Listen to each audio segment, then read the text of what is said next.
நெய்வேலி தொகுதியில் ராஜேந்திரன் போட்டியிடுகிறார். பன்ருட்டி தொகுதியில் மோகன் போட்டியிடுகிறார். அதே போன்று கடலூர் தொகுதியில் சம்பத் போட்டியிடுகிறார். குறிஞ்சிப்பாடி தொகுதியில் புவனேந்திரன் போட்டியிடுகிறார். புவனகிரி தொகுதியில் அருண்மொழி தேவன் களம் காண்கின்றார். அதே போன்று சிதம்பரம் தொகுதியில் கே பாண்டியன் களம் காண்கின்றார். சீர்காழி தனி தொகுதியாக இருக்கிறது. சீர்காழி தனி தொகுதியில் சக்தி போட்டியிடுகிறார்கள். அதே போன்று பூம்புகார் தொகுதியில் பவுன்ராஜ் போட்டியிடுகிறார். நாகப்பட்டினம் தொகுதியில் தங்க கதிரவன் களம் காண்கின்றார். திருத்துறைப்பூண்டி தனி தொகுதியாக இருக்கின்றது. திருத்துறைப்பூண்டியில் அதிமுக வேட்பாளராக பாலதண்டாயுதம் அவர்கள் அறிவிக்கப்பட்டிருக்கிறார்கள். அதே போன்று திருவிடைமருதூர் தனி தொகுதியாக இருக்கின்றது. அங்கு இளமதி சுப்பிரமணியன் வேட்பாளராக அறிவிக்கப்பட்டிருக்கிறார். பாபநாசம் தொகுதியில் சண்முக பிரபு வேட்பாளராக அறிவிக்கப்பட்டிருக்கிறார். ஒரத்தநாடு தொகுதியில் எம் சேகர் அதிமுக வேட்பாளராக அறிவிக்கப்பட்டிருக்கிறார்.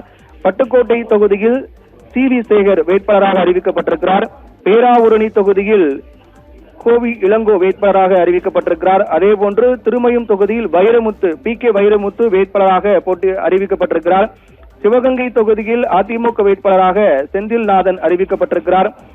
மேலூர் தொகுதியில் பெரியபுள்ளான் என்கிற செல்வம் வேட்பாளராக அறிவிக்கப்பட்டிருக்கிறார். அதே தொடர்ச்சியாக மதுரை கிழக்கு தொகுதியில் மாங்குளம் கே மகேந்திரன் வேட்பாளராக அறிவிக்கப்பட்டிருக்கிறார். சோழவந்தான் தனி தொகுதியாக இருக்கின்றது. அங்கு மாணிக்கம் வேட்பாளராக அறிவிக்கப்பட்டிருக்கிறார். மதுரை வடக்கு தொகுதியை பொறுத்தவரையில் டாக்டர் பி சரவணன் வேட்பாளராக அறிவிக்கப்பட்டிருக்கிறார்.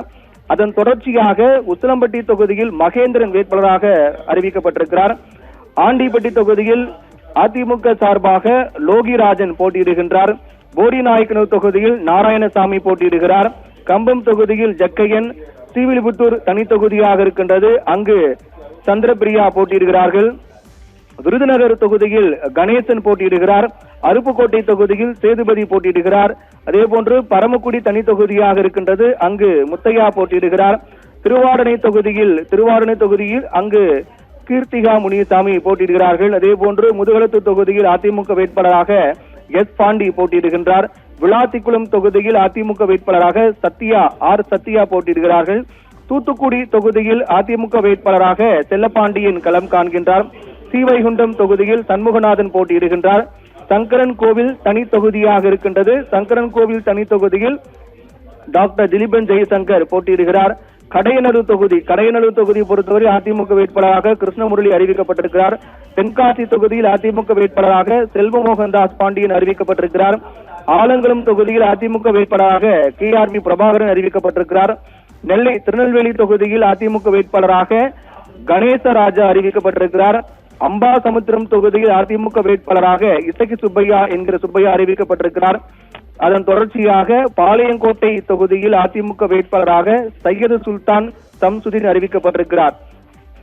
127வது தொகுதியாக கன்னியாகுமரி தொகுதியில் அதிமுக வேட்பாளராக தளவாய் சுந்தரம்.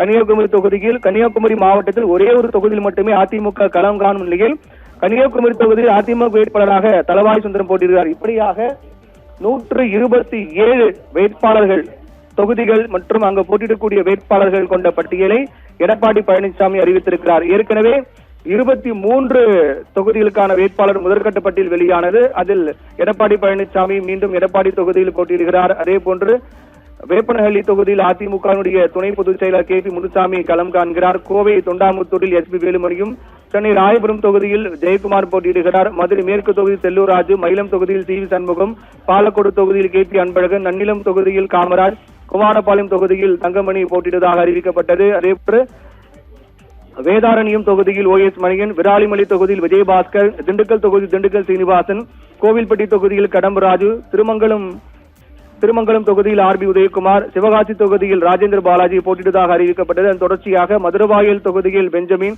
கலசப்பாக்கம் தொகுதியில் அக்ரி கிருஷ்ணமூர்த்தி, திருப்பரங்குன்றம் தொகுதியில் ராஜன் செல்லப்பா, பவானி தொகுதியில் KC கருப்பண்ணன், ஜோலார்பேட்டை தொகுதியில் KC வீரமணி, கரூர் தொகுதியில் விஜயபாஸ்கர், அரியலூர் தொகுதியில் தாமரை S ராஜேந்திரன் ஆகியோர் கொண்ட முதற்கட்ட வேட்பாளர் பட்டியல் 23 தொகுதிகளுக்கான முதற்கட்ட வேட்பாளர் பட்டியல் ஏற்கனவே வெளியானது.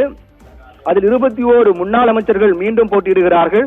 அதன் தொடர்ச்சியாக மற்ற தொகுதிகளுக்கான வேட்பாளர் பட்டியல் தற்போது 127 தொகுதிகளுக்கான வேட்பாளர் பட்டியல் இரண்டாம் கட்ட வேட்பாளர் பட்டியல் வெளியாக இருக்கிறது. ஏற்கனவே 23 தொகுதிகளுக்கான வேட்பாளர் பட்டியல் வெளியான நிலையில் 127 தொகுதிகளுக்கான வேட்பாளர் பட்டியல் வெளியாகி இருக்கிறது. கிட்டத்தட்ட 150 தொகுதிகளுக்கான வேட்பாளர் பட்டியல் தற்போது வெளியாகி இருப்பதையும் பார்க்கின்றோம். அடுத்த கட்டமாக மேற்கொண்டு வரக்கூடிய தொகுதிகளுக்கான வேட்பாளர் பட்டியல் வெளியாகும் என்று எதிர்பார்க்கப்படுகிறது.